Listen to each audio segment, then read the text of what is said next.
नमस्कार मित्रांनो, गरुड पुराणानुसार जे मनुष्य ही 7 कामे करतात त्यांचे प्राण घेण्यासाठी स्वतः यमराज पृथ्वीवर येतात। अशा मनुष्यांना मृत्यूपूर्वीच यमराजांचे साक्षात दर्शन होते।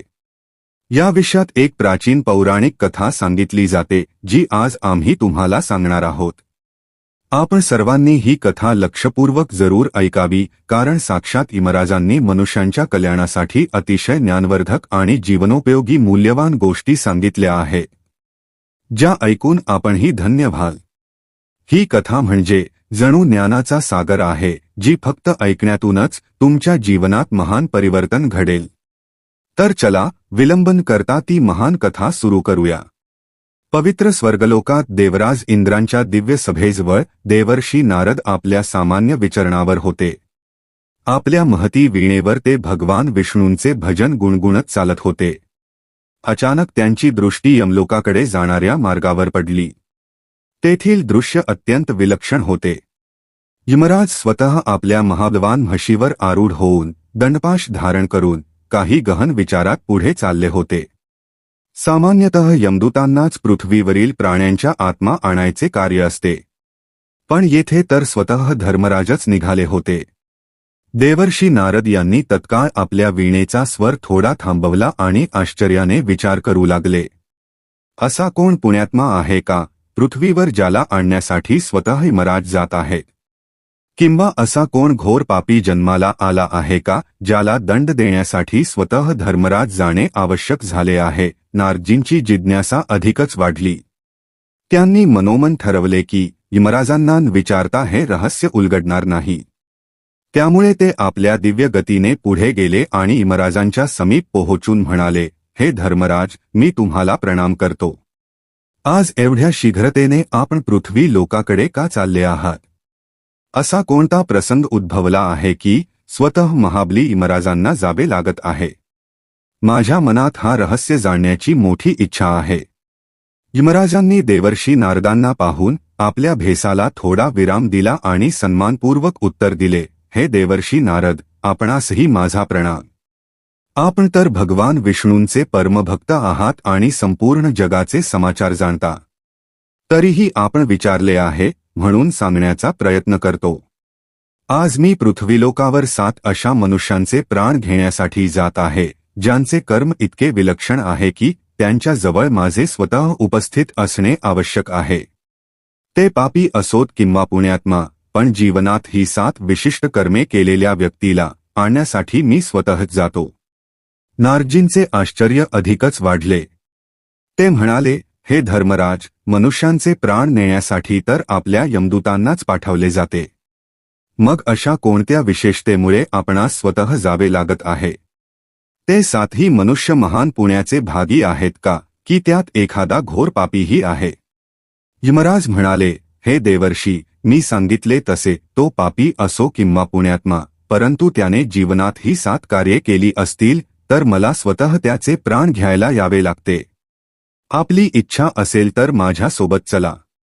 मी तुम्हाला त्यांचे दर्शनही करून देईन आणि त्यांच्या कर्मांचा वृत्तांतही सांगेन। देवर्षी नारद यांनीही विचार केला की अशी सुवर्णसंधी कदाचित पुन्हा मिळणार नाही। जेव्हा स्वतः धर्मराजांसह पृथ्वीलोकावर जाऊन अशा मनुष्यांबद्दल जाणून घेता येईल, तेव्हा ती संधी का सोडावी? त्यामुळे ते म्हणाले, हे धर्मराज, हे माझे सौभाग्य आहे। मी नक्कीच तुमच्या सोबत येईन। कृपया मार्गदर्शन करा। इतके ऐकताच यमराजांनी आपल्या भेसाला निर्देश दिले आणि यमलोकाच्या सीमा पार करून ते देवर्षी नारदांसह आकाशमार्गे पृथ्वीकडे प्रस्थान करू लागले। त्यांचे पहिले गंतव्य एक घनदाट दुर्गम जंगल होते, जिथे एक अत्यंत दरिद्री ब्राह्मणाची कुटी होती। ते घनदाट जंगल महाक्षय वन म्हणून ओळखले जात असे। अनेक पुराणांमध्ये या वनाचे वर्णन मिळते की येथे ऋषीमुनी कठोर तप करीत आणि आध्यात्मिक साधना करीत असत। त्या वनाच्या मध्यभागी एक जीर्ण कुटी होती, ज्याच्या बाहेर अत्यंत दरिद्री वृद्ध ब्राह्मणाचे मृत शरीर पडले होते। तिथे ना कोणी परिजन दिसत होता, ना मित्र, ना शेजारी। चारही बाजूला सन्नाटा, फक्त सुकलेल्या पानांची सळसळ आणि कधीतरी पक्ष्यांचे दुःख स्वर ऐकू येत होते। यमराज आणि देवर्षी नारद तिथे पोहोचले। देवर्षींनी त्या वृद्ध ब्राह्मणाचे मृत शरीर पाहिले तेव्हा त्यांचे हृदय द्रवित झाले. त्यांनी यमराजांना विचारले, हे धर्मराज, हा कोण आहे? इथे तर त्याची काळजी घेण्यासाठी कोणीही दिसत नाही. त्याचे कुटुंबीय कुठे आहेत? यमराज त्या मृत ब्राह्मणाच्या शरीराजवळ उभे राहून गंभीर स्वरात म्हणाले, हे देवर्षी, याचे नाव सत्यव्रत आहे. हा आपल्या काळातील अत्यंत विद्वान ब्राह्मण होता. परंतु आयुष्यभर याने सत्याचे पालन केले. याने कधी असत्य बोलले नाही, कधी कोणाचे छलकपट केले नाही आणि धर्माच्या मार्गापासून तनिकही विचलित झाला नाही. परिणामी हा दारिद्र्यातून बाहेर पडू शकला नाही. समाजाने याचा तिरस्कार केला, कारण सत्य बोलताना अनेकदा हा लोकांना अप्रियही वाटत असे. त्याच्या वचनांच्या कठोर सत्यतेमुळे लोकांनी त्याला दरिद्री होताना पाहिले. कोणीही मदतीला पुढे आले नाही. शेवटी त्याचे परिवारजनही त्याच्यापासून दूर झाले. नारदजी पुढे विचारतात, हे धर्मराज, पण अशी अवस्था याच्यावर का आली? फक्त सत्य बोलण्यामुळे. यमराज सविस्तर समजावत म्हणाले, पहा, या संसारात असे अनेक मनुष्य आढळतात जे छल, कपट, खोटेपणा आणि बेईमानीच्या माध्यमातून धन किंवा सुखसोयी मिळवतात. सत्यव्रतने असे कधी केले नाही. त्याने सदैव सत्याचा आधार घेतला. शास्त्रांमध्ये सांगितले आहे, सत्यम वद, धर्मचर, म्हणजे सदैव सत्य बोला आणि धर्माच्या मार्गावर चला. याने आपले पूर्ण आयुष्य याच सिद्धांतावर जगले. भौतिक दृष्टीने याचे जीवन संघर्षमय राहिले असेल, पण आध्यात्मिक दृष्टीने तो महान पुण्यात्मा आहे. नारदजींनी त्याची निस्सहाय अवस्था पाहून व्यथित होऊन विचारले, हे धर्मराज, याने कधी पाप केले आहे का? कधी कुणाचे मन दुखावले आहे का? यमराज म्हणाले, हा सत्यव्रत अत्यंत विनम्र होता. सत्य बोलताना देखील तो कुणाचा अनादर करत नसे. अत्यंत नम्रतेने आपले विचार मांडत असे. पण सत्य कडू असते, त्यामुळे कधी लोकांना असुविधा व्हायची. तरीही याचे पुण्य इतके महान आहेत की याला घेण्यासाठी मला स्वतः यावे लागले. माझा नियम आहे की जो मनुष्य आयुष्यभर सत्याचे पालन करतो आणि कुणाला कष्ट न देता धर्माच्या मार्गावर अढळ राहतो, त्याला घेण्यासाठी मी स्वतः येतो. तो व्यक्ती धनसंपत्तीपासून वंचित असला तरीही. यानंतर यमराजांनी आपल्या दिव्य अधिकाराने सत्यव्रताची आत्मा त्याच्या मृत शरीरातून बाहेर काढली. आत्मा बाहेर येताच त्याच्या मुखावर एक अद्भुत तेज होते. सत्यव्रताच्या आत्म्याने देवर्षी आणि यमराजांना प्रणाम केला. यमराजांनी त्याला सांत्वना दिली आणि पुढे जाण्याचा इशारा केला. सत्यव्रताने भौतिक कष्ट असूनही महान जीवन जगले, याचा आनंद नारदजींच्या मनात झाला. ते मनात म्हणाले, या संसारात सत्याचे पालन करणे सोपे नाही. पण जो असे करतो तो खरोखरच महान पुण्य मिळवतो. अशा प्रकारे यमराजांनी सत्यव्रताचे प्राण घेऊन त्याला आपल्या दिव्य मार्गावर पुढे प्रस्थित केले. यानंतर यमराज आणि देवर्षी नारद आकाशमार्गे पुढे निघाले. यमराजांचा भेसा आकाशात मोठ्या वेगाने उडत होता आणि देवर्षी नारद त्यांच्या सोबत चालत होते. तेव्हा नारदजी म्हणाले, हे धर्मराज, आता पुढील स्थान कोणते आणि आता आपण कोणाच्या प्राणांसाठी चाललो आहोत? यमराज म्हणाले, हे देवर्षी, आता आपण श्रीवर्धनपुरी नावाच्या नगराकडे चाललो आहोत. तेथे हरिदास नावाच्या मनुष्याचे निधन झाले आहे. त्याने जीवनभर मातृदेवो भव, पितृदेवो भव, आचार्य देवो भव या सिद्धांतांचे पालन केले. त्याने आपल्या मातापिता आणि गुरुजनांची इतकी सेवा केली आहे की त्याचे पुण्यही अपार आहेत. म्हणून त्याचे प्राण घेण्यासाठीही मला स्वतः यावे लागत आहे. नारदजी म्हणाले, खरंच हे माझे मोठे सौभाग्य आहे की आज मला तुमच्यासोबत अशा पुण्यात्म्यांचे दर्शन होत आहे. चला पाहूया त्या हरिदासाला. काही क्षणांतच ते श्रीवर्धनपुरी या प्राचीन नगराच्या उपनगरात पोहोचले. तेथे एक छोटीशी कुटी होती, पण तिच्या बाहेर काही लोक दुःखी मुद्रेने उभे होते. कुटीसमोर पोहोचल्यावर नारदजींनी पाहिले की एक तरुण पुरुष मृत अवस्थेत पडला होता आणि त्याचे वृद्ध मातापिता हंबरडा फोडून रडत होते. नारदजी म्हणाले, हे धर्मराज, हा युवक तर अतिशय तरुण दिसतो आहे. त्याचे मातापिता खूप वृद्ध आहेत. असे कोणते कर्म होते की याने एवढ्या लवकर देहत्याग केला? यमराज समजावतात, हे देवर्षी, या युवकाने आयुष्यभर आपल्या मातापित्यांची सेवा केली. तरुणपणी जेव्हा त्याने स्वतःचे घर संसार बसविण्याची वेळ होती, तेव्हा याने स्वतःच्या लाभांकडे पाहता आपल्या मातापित्यांच्या सुखसोयींचा विचार केला. त्याचे मातापिता अस्वस्थ राहत, तरीही तो आपल्या सामर्थ्यानुसार त्यांचा उपचार करीत असे, त्यांची काळजी घेत असे, त्यांच्या मनोकामना जाणून घेण्याचा प्रयत्न करीत असे. मनुस्मृतीत सांगितले आहे, मातापिता देवतांसमान आहेत. जो मनुष्य आपल्या मातापित्यांची सेवा करतो, त्यांचा अनादर करत नाही, त्यांच्या प्रती श्रद्धा ठेवतो, तो महान पुण्य प्राप्त करतो. नारदजी म्हणाले, हे सत्य आहे. भगवान विष्णूंनीही अनेक वेळा मातापिता सेवेलाच सर्वात मोठा धर्म म्हटला आहे. या युवकाने पित्याच्या आज्ञेचे पालन केले. मातेसमोर समर्पण भाव ठेवला, त्यामुळे निश्चितच त्याचे पुण्यफळ अद्वितीय असतील. यमराज म्हणतात, असे पुत्र विरळाच आढळतात, जे आपल्या सर्व इच्छांचा त्याग करून मातापित्यांना प्राधान्य देतात. याने सर्व काही सोडून आपल्या मातापित्यांची सेवा केली. आता याचे प्राण निघून गेले आहेत, पण याचे पुण्य इतके महान आहे की मी स्वतः त्याच्या आत्म्याला आदरपूर्वक यमलोकापर्यंत घेऊन जाऊ इच्छितो. मला नको आहे की माझे दूत याला घेऊन जावे. हा देखील माझ्या त्या नियमांतर्गत येतो ज्याबद्दल मी तुम्हाला सांगितले होते. तेवढ्यात यमराजांनी आपला दंड हलकेसे उचलले आणि त्या तरुण मनुष्य हरिदासाची आत्मा त्याच्या शरीरातून बाहेर आली. आत्म्यानेही यमराजांना नमन केले आणि देवर्षी नारदांना पाहून हात जोडले. आपल्या मातापित्यांना सोडून जाण्याची वेदना त्याच्या डोळ्यात स्पष्ट दिसत होती. यमराजांनी त्याला सांत्वना दिली, हे वत्सा, तुझे लोकपरिवर्तन झाले आहे. तू मातापित्यांची जितकी सेवा केली आहेस, त्याच्या फळस्वरूप तुला उत्तम गती मिळेल. चिंता करू नकोस. तुझ्या मातापित्यांच्या भरणपोषणासाठी परमात्मा नक्कीच काही मार्ग काढतील. हरिदासाची आत्मा कृतज्ञ होऊन यमराज आणि नारदजींना प्रणाम करून दिव्यलोकाच्या दिशेने निघाली. यमराजांचा हा न्यायपूर्ण व्यवहार पाहून देवर्षी नारदांनीही समाधानाची श्वास घेतली. अशा प्रकारे त्यांनी दुसरी पुण्यात्मा पाहिली, ज्याच्या सेवाभावनेने त्याला महान बनवले होते.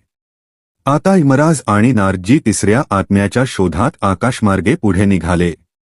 नारदजी मध्येच पुन्हा विचारतात, हे धर्मराज, पुढील गंतव्य कोणते? आता आप कोणाचे प्राण घेण्यासाठी जात आहात? तो पापी आहे की पुण्यवान?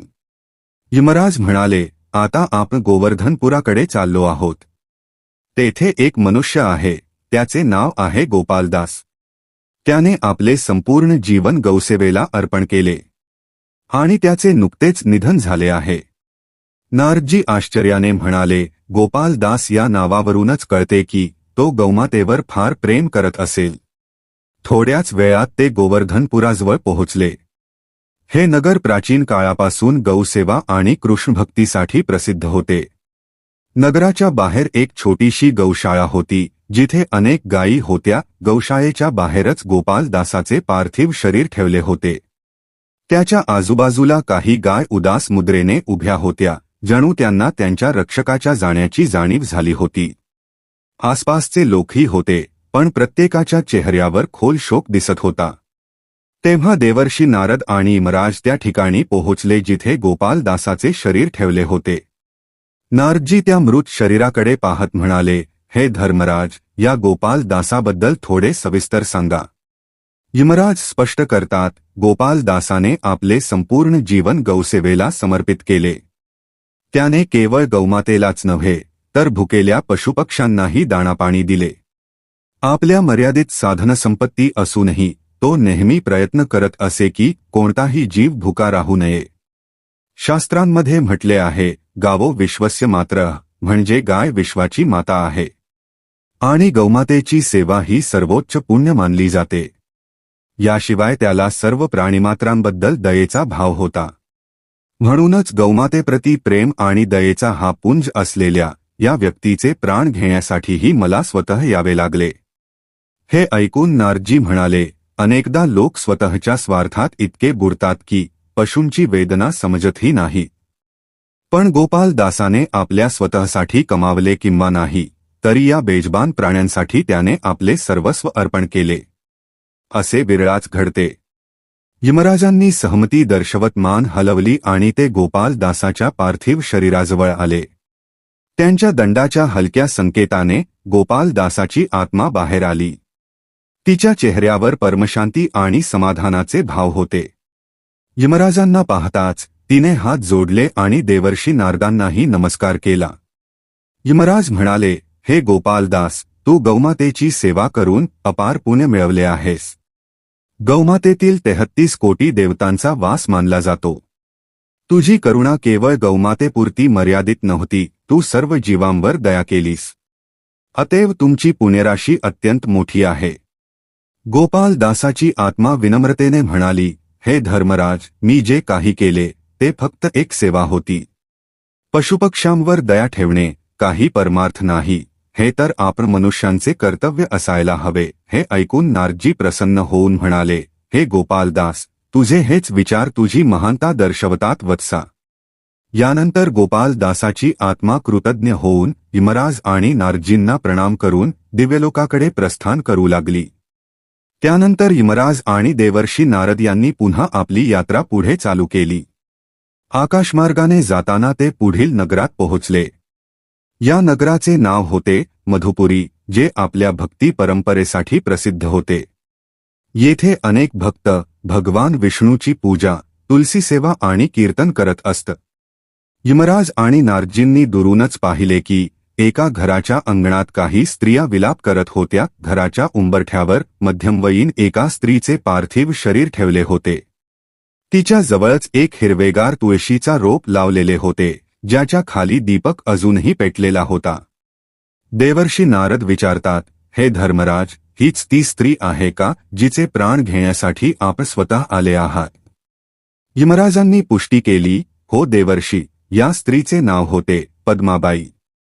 ती दररोज सकाळी स्नानानंतर तुळशीला जल अर्पण करीत असे, तिच्यासमोर दीप प्रज्वलित करीत असे आणि भगवान विष्णूंचे नामस्मरण करीत असे.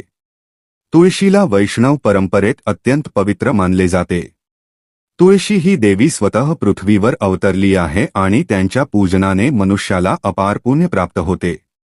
तुळशी दल अर्पयामी देव, एक छोटासा तुलसी दलही भगवान विष्णूंना अत्यंत प्रिय आहे. म्हणून पद्माबाईने आपल्या भक्ती आणि समर्पणामुळे विशेष स्थान मिळवले आहे. त्यानंतर घराच्या अंगणात पोहोचल्यावर यमराज आणि नारदजींनी पाहिले की काही शेजारी स्त्रिया पद्माबाईच्या देहाजवळ बसलेल्या होत्या. तिचे पती आणि मुलीही रडत होत्या. अंगणातच तो तुळशीचा चौरा होता, जिथे पद्माबाई दररोज जल अर्पण करत असे. तिथे एक कलश ठेवला होता, ज्यात गंगाजल होते आणि एक छोटासा दीपक अजूनही टिमटिमत होता. नारदजी उत्सुकतेने विचारतात, हे धर्मराज, तुलसी पूजनामध्ये असे काय महत्त्व आहे की आपण स्वतः येण्याचा नियम केला आहे? यमराज विस्ताराने सांगू लागले, तुळशी या लक्ष्मी स्वरूपा आहे. तुळशी या शब्दाचा अर्थच अनोखा, अद्वितीय असा आहे. पद्मपुराण आणि अनेक ग्रंथांमध्ये वर्णन आहे की तुलसी व्रत व तुलसी पूजन करणाऱ्या मनुष्याचे मोठ्यात मोठे पाप नष्ट होतात. भगवान विष्णूंसमोर तुळशीदल अर्पण केले तर ते अत्यंत प्रसन्न होतात. पद्माबाईने आपल्या आयुष्यात कधी हा नियम मोडला नाही. पावसाळा असो किंवा थंडी, ती रोज तुळशीला जल देत असे, दीप लावत असे आणि भक्तिभावाने स्तुती करत असे. ही भक्ती आणि सेवाभावाची अद्भुत जोडी आहे. इतके सांगून यमराज पद्माबाईच्या शवाजवळ गेले. त्यांनी दंड उचलून संकेत दिला आणि तिची आत्मा शरीरातून बाहेर आली. ती आत्मा अत्यंत शांत आणि दिव्य वाटत होती. तिने वाकून यमराज आणि नारदजींना प्रणाम केला. यमराज प्रेमळ स्वरात म्हणाले, हे पद्माबाई, तू गृहस्थ धर्माची कर्तव्ये सांभाळत असताना ज्या समर्पण भावाने तुलसी पूजन केलेस ते अनुकरणीय आहे. धर्ममार्गावर चालत असतानाही गृहस्थधर्म निभावत परमात्म्याची भक्ती करता येते, हे तूच दाखवून दिलेस. पद्माबाईची आत्मा म्हणाली, हे धर्मराज, हे सर्व तर भगवानांची कृपा आहे. मी फक्त माझ्या मनाचे आणि श्रद्धेचे पालन केले. मला कल्पनाही नव्हती की याचे असे दिव्य फळ मिळतील. यानंतर पद्माबाईची आत्मा यमलोकासाठी तयार झाली. मागे तिचा परिवार रडत होता. परंतु यमराजांनी विलंबन करता पुढील प्रस्थानाचा निर्णय घेतला. देवर्षी नारदही सोबत होते. ते विचार करत होते, या संसारात भक्ती आणि श्रद्धेचे किती विविध रूप आहेत. परंतु सत्य, सेवाभाव, गौसेवा आणि आता तुळशीपूजन या प्रत्येक कार्यामुळे मनुष्य दिव्य बनतो. यमराजांचा भेसा आता त्यांना मध्यदेशातील एका प्राचीन नगर इंदुपूरकडे घेऊन जात होता. हे नगर चंद्रवंशातील एका प्राचीन राजाच्या नावावर वसलेले असल्याचे सांगितले जाते. तेथे एका वृद्ध स्त्रीचे निधन झाले होते. तिचे नाव सुभद्रा देवी होते. त्या अतिशय दिनहीन अवस्थेत राहत होत्या, पण त्यांची भक्ती आणि उपासना अत्यंत उच्च पातळीची होती. यमराजांनी संकेत दिला की आता पुढील गंतव्य तेथीलच आहे. नारदजी मार्गातच विचारतात, हे धर्मराज, ही सुभद्रा देवी कोण आहे? तिने असे कोणते पुण्य केले आहे की आपण स्वतः तिला घेण्यासाठी जात आहात? यमराज उत्तर देतात, हे देवर्षी, या स्त्रीने आपल्या जीवनात एकादशीचे व्रत पूर्ण निष्ठेने केले आहे. देवर्षी म्हणाले, हे धर्मराज, आपण सांगितले की या स्त्रीने आयुष्यभर एकादशीचे व्रत केले. एकादशी व्रताचे इतके मोठे महत्त्व आहे का? यमराज सांगू लागले, हे देवर्षी, एकादशीचे व्रत भगवान विष्णूंना अत्यंत प्रिय आहे. एकादशी हा दिवस हरीचा दिवस मानला जातो. श्री विष्णू पुराण, पद्मपुराण आदी ग्रंथांमध्ये एकादशी व्रताची महिमा विस्तृत वर्णिली आहे. मनुष्य जर श्रद्धेने व नियमपूर्वक एकादशीचे व्रत करतो तर त्याचे अनेक जन्मांचे पाप नष्ट होतात आणि त्याला भगवान विष्णूंची कृपा प्राप्त होते. सुभद्रा देवीने युवावस्थेपासून अखेरपर्यंत कधीही एकादशीचे व्रत सोडले नाही. ऋतू कसा असो, धन असो वा नसो, त्या नेहमी व्रत पाळत असत. असे बोलत बोलत ते इंदुपुरात पोहोचले. शहराच्या एका कोपऱ्यात एक जुने घर होते. तिथेच सुभद्रा देवीचे पार्थिव शरीर ठेवलेले होते. काही शेजारी स्त्रिया आणि 2-4 परिचित लोक जमले होते. सुभद्रा देवीचे नातेवाईक कदाचित इतर नगरात विखुरलेले होते, त्यामुळे शेवटच्या वेळेस कोणीही जवळ नव्हते. नंतर नारदजी आणि यमराज त्या ठिकाणी पोहोचले जिथे सुभद्रा देवीचे शरीर ठेवलेले होते. त्या दिवंगत वृद्धेला पाहून नारदजींनी आपल्या वीणेचा मंद स्वर छेडला आणि विचारले, हे धर्मराज, या वृद्धेचे संपूर्ण जीवन इंदुपुरातच गेले काय? यमराज म्हणाले, हो, सुभद्रा देवी येथेच वाढल्या. त्यांच्या पतीचे निधन खूप वर्षांपूर्वी झाले. त्यानंतर त्यांनी आपला बहुतांश वेळ भक्ती आणि व्रतोपवासात घालवला. विशेषतः एकादशीच्या दिवशी त्या सूर्योदयापूर्वी उठत, स्नान करत, मंदिरात जाऊन भगवान विष्णूंसमोर दीप प्रज्वलित करत आणि दिवसभर व्रत पाळत रात्री एकादशीची कथा किंवा भजन ऐकत. त्या बहुधा निर्जल किंवा फलाहार व्रत करीत. जो मनुष्य नियमपूर्वक एकादशी पाळतो त्याला भवसागर पार करण्यास सुगमता मिळते. तो आपल्या पापांपासून मुक्त होतो आणि मन शुद्ध करतो. यानंतर यमराजांनी दंड उचलून संकेत दिला आणि त्यांची आत्मा शरीरातून बाहेर आली. दोन्ही हात जोडून तिने यमराज आणि देवर्षी नारदांना प्रणाम केला. आत्म्याच्या मुखावर अद्भुत भक्तितेज होते. यमराज म्हणाले, हे सुभद्रा देवी, तुम्ही आयुष्यभर एकादशीचे व्रत करून जी भक्ती केली आहे ती अद्वितीय आहे. तुम्हाला तुमच्या पुण्यांचे श्रेष्ठ फळ प्राप्त होईल. मी तुम्हाला स्वतः विदा करण्यासाठी आलो आहे. अशा प्रकारे सुभद्रा देवीची आत्माही दिव्य गतीला प्राप्त झाली. यमराजांनी पाहिले की नारदजींच्या मनात एकादशी व्रताबद्दल गाढ श्रद्धा उत्पन्न झाली आहे. नारदजी मनात विचार करत होते, देवभक्ती मनुष्याला किती दिव्य बनवू शकते. यानंतर यमराज आणि नारदजी सुभद्रा देवीच्या घरातून प्रस्थान करून आकाशमार्ग पकडतात. मग नारदजी विचारतात, हे धर्मराज, आता आपण कोणत्या पुण्यात्म्याकडे जात आहोत? यमराज म्हणाले, आता आपण प्रभासपुरीला जाणार आहोत. तेथे एका धनवान वैश्य पुरुषाचे निधन झाले आहे. तो अत्यंत उदार हृदयाचा होता. अतिथी सेवा, अन्नदान, जलदान इत्यादी करीत असे. त्याचे नाव आहे उदारसेन. देवर्षी नारद म्हणाले, आपण म्हटले होते की पापी असो वा पुण्यात्मा, विशिष्ट कर्म करणाऱ्याला घेण्यासाठी आपण स्वतः येता. पण आत्तापर्यंत आपण पाहिलेल्या सर्व व्यक्ती पुण्यात्माच आहेत. कुठेच कोणता पापी आढळला नाही. यमराज हस्त म्हणाले, अजून पुढे जाऊन सर्व कळेल देवर्षी, पण सध्या तरी उदारसेन ही एक पुण्यात्माच आहे. अतिथी देवो भव आणि अन्नदान परमदान या दोन्ही सिद्धांतांचे त्याने आयुष्यभर पालन केले, म्हणून त्याचे पुण्यही अत्यंत मोठे आहे. दोघे थोड्याच वेळात प्रभासपुरीला पोहोचले. तेथे उदारसेनाचा विशाल भवन होता. बाहेर जनसमूह शोकमग्न उभा होता. अंगणात उदारसेनाचे पार्थिव शरीर दिव्य शय्येवर ठेवलेले होते. कुटुंबीय विलाप करत होते. नारदजी आणि यमराज तेथे पोहोचले. भव्य भवनाच्या प्रकाशातही उदासी पसरलेली होती. नारदजी म्हणाले, हे धर्मराज, असे दिसत आहे की हा मनुष्य अत्यंत समृद्ध होता. यमराज उत्तरले, हो, हा आपल्या नगरातील सर्वात श्रीमंत वैश्य होता.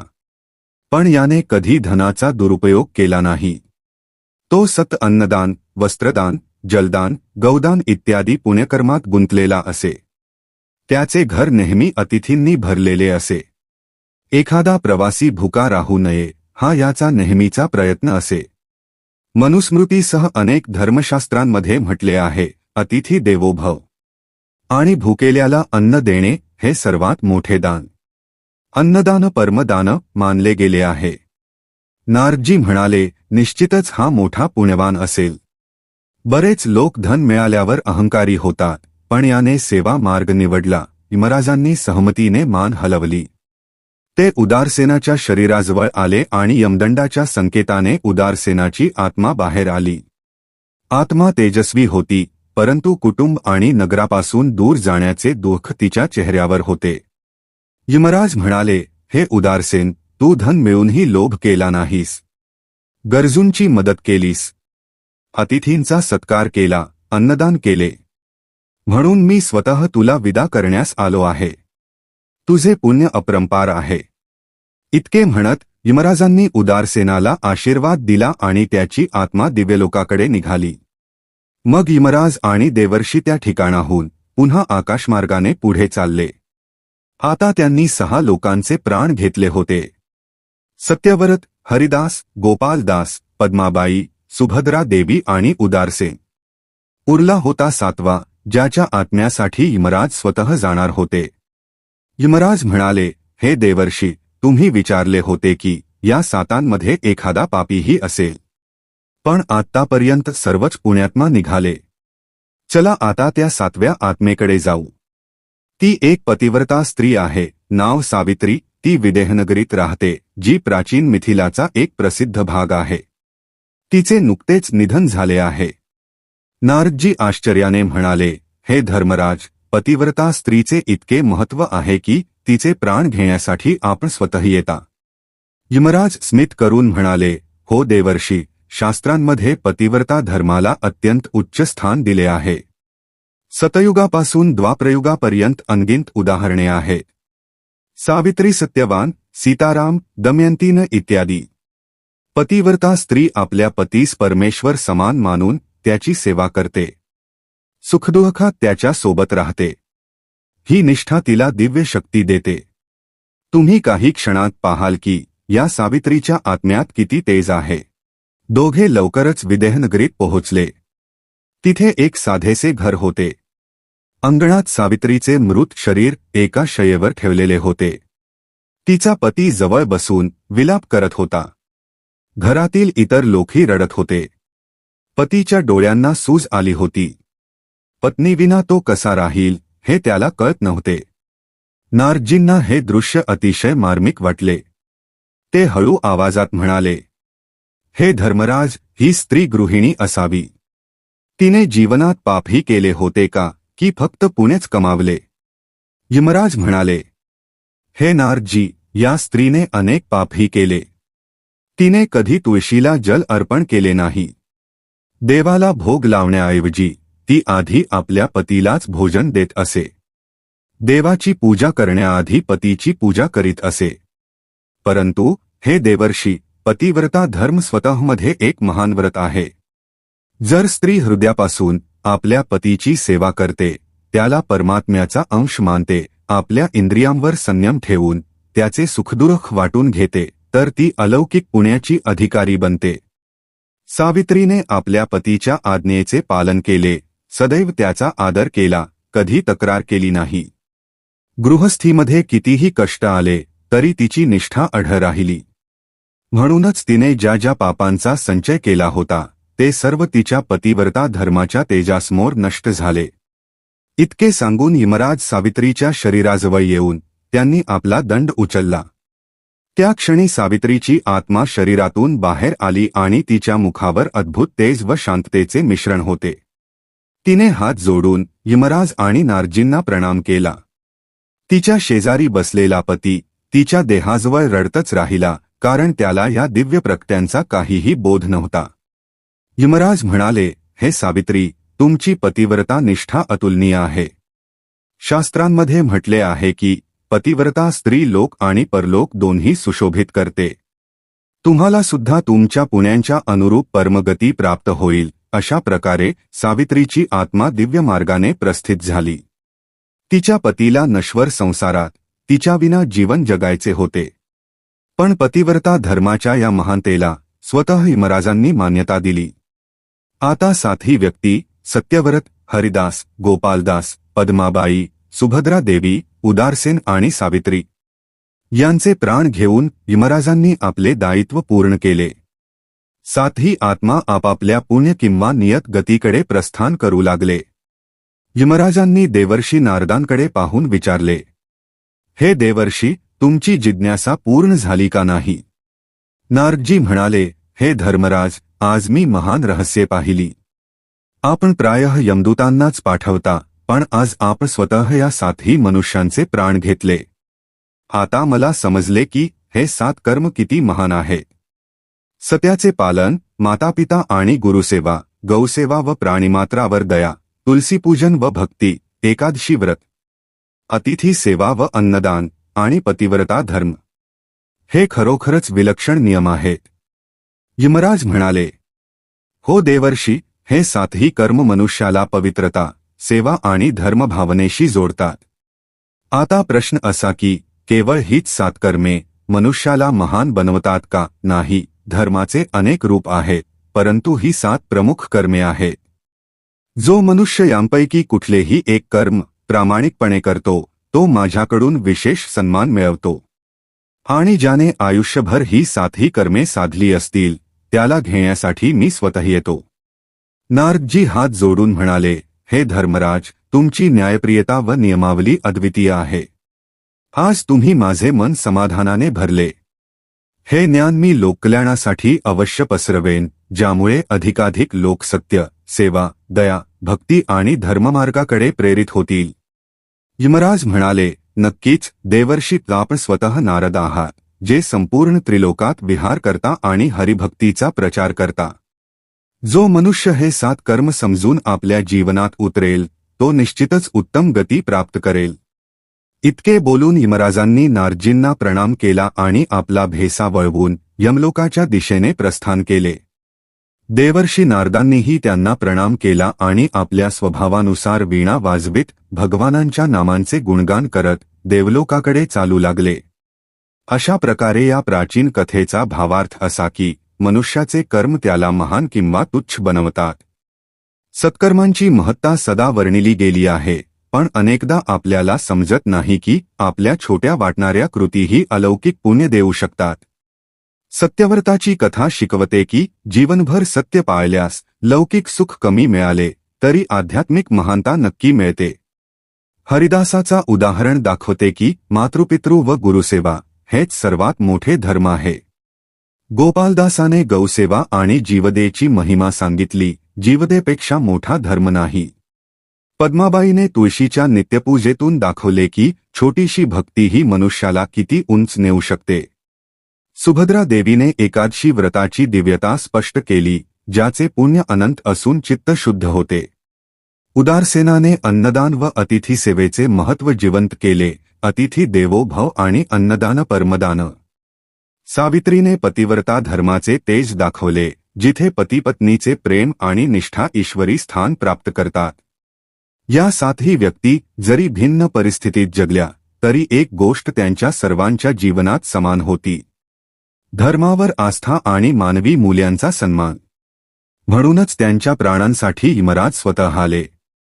इति श्री यमराज नारद संवाद कथा सप्त महत्तर कर्मांची महिमा संपूर्ण. तर मित्रांनो, आजसाठी एवढेच. आम्हाला आशा आहे की आजची ही माहिती तुम्हाला नक्कीच आवडली असेल. तेव्हा व्हिडिओला लाईक करा, शेअर करा आणि चॅनेलला सबस्क्राईब करायला विसरू नका. धन्यवाद. जय श्री कृष्ण.